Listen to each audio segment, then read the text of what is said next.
Paddington returns in an all-new adventure, Paddington in Peru. So today, let's see if it's worth your time.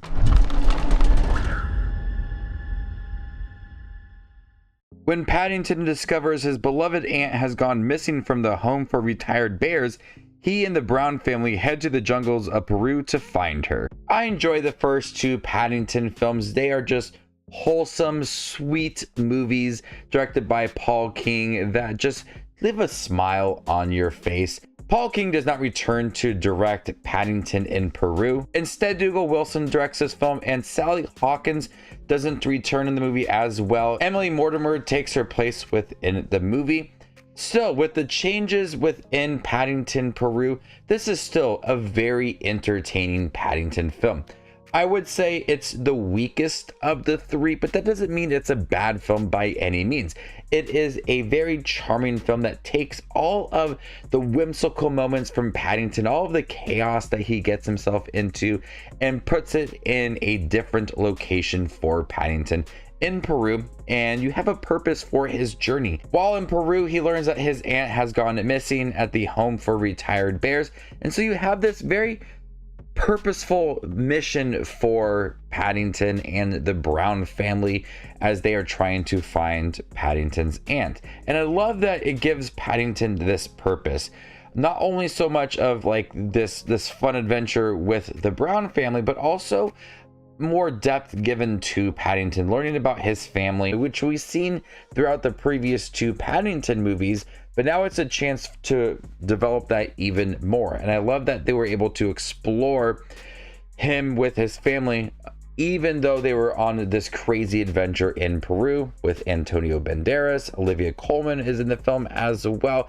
It still has all of that entertainment value to this movie while still being incredibly sweet. Ben Whishaw is still perfect as Paddington. The calm nature to him, even in the most chaotic scenes possible in the Paddington movies, Ben Whishaw is able to tap into a very calm, relaxed voice for Paddington, and it's very soothing to listen to him voice Paddington. The Brown family, once again, is really great. Their kids are a little bit older now, but we still have that deep connection and what it means to be part of a family. The film still does a great job of connecting Paddington with the Brown family and making them feel like a really authentic family despite having a bear within it. In this setting in Peru, it's absolutely beautiful, breathtaking scenes as they go on these adventures with Antonio Banderas. The direction is able to capture the beautiful landscape within Peru, but also have thrilling sequences along the way when they're on a boat trying to find his aunt. In the midst of all the fun and the thrilling sequences trying to find the aunt, the film still is able to tap into a much more personal story and have a lot of emotional moments and messages throughout about family. And there's a new big message about taking risks.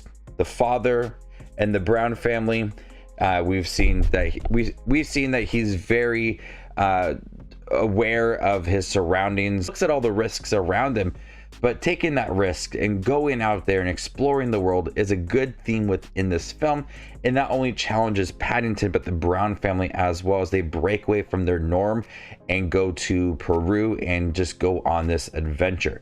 Antonio Banderas, Olivia Colman, they're great additions to the movie.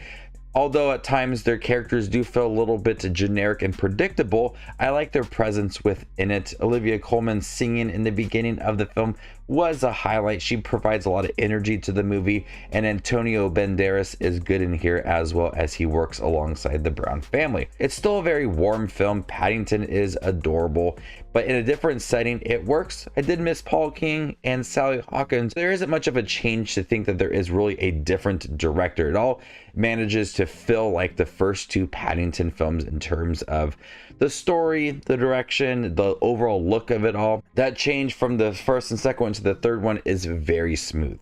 Real quick, if you're interested in checking out Paddington in Peru, give this video a thumbs up, and if you have seen the film, comment down below with your overall thoughts on the movie. And if you'd like to see more exclusive content from me in 2025, consider joining my channel as a member, and there you can unlock exclusive movie reviews and ranking videos.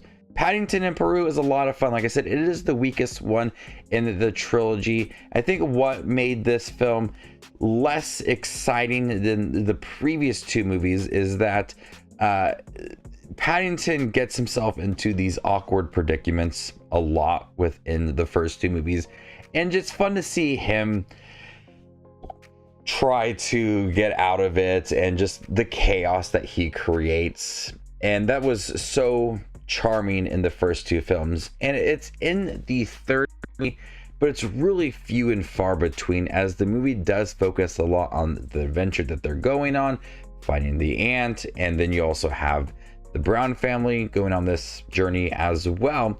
So all the moments of him bumbling around and being silly, that it works in the movie, but like I said, it's few and far between, to the point where it's less entertaining than the previous two movies, and more so of like a deeper approach to his journey and trying to find his aunt and learn more about himself and having deep messages throughout the movie. I love Paddington for all of those that chaotic moments that he brings, and him just fumbling around and just being silly. That warm, cuddly bear that we see in the first movies, it's still good in here, but it's a weaker aspect of the film, as I wanted more of that. I wanted to see him just mess something up, and then just everything just kind of goes crazy, and then it's a lot of fun and everybody's laughing, has a smile on their face.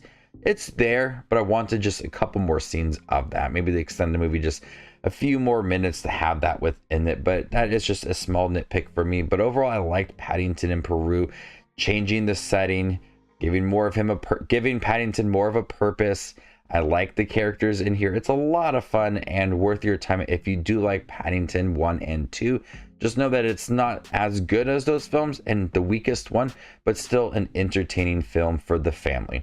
I'm gonna go ahead and give Paddington in Peru a B. Thank you guys for checking my review for Paddington in Peru. Have you guys seen it by chance? What do you think about it? Let me know in the comment section down below, and stay tuned for more up and coming content like this.